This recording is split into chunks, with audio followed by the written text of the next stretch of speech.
Gece 2'nin yarısıdır ve ben bu makyaj eləyəcəm. Concealer'la tonalya arasındaki fərqə bir baxın.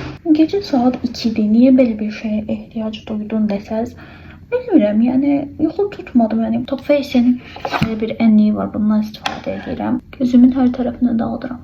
Yanaqlarıma da keçəcəm. Mən görüş nöqtəmi bura olaraq qeyd edirəm. Yine burasını bu şekilde indi keçirik əsas qismlərə. Burasına bir zərb vurmaq istəyirəm bu hissə. Götürün belə bir zərb buralara vururam.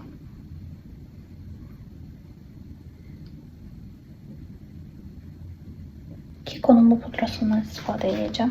İndi kirpik diblərimdən keçirəm. Maskara vuracağım. Dostlar, gedin biriniz evlənin.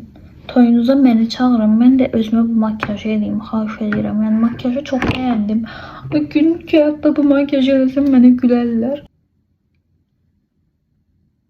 Çıtayı necə belə yüksəltdim yəni. Makyajımı tamamladım. Mən çox bəyəndim. Həqiqətən çox gözəl oldu. Keşke birinin toyu olsa, məni çağırsa və mən özümə toyda bu makyajı eləsəm. Daha çox belə video üçün məni izləməyi unutmayın. Özünüzə yaxşı baxın. Hələlik.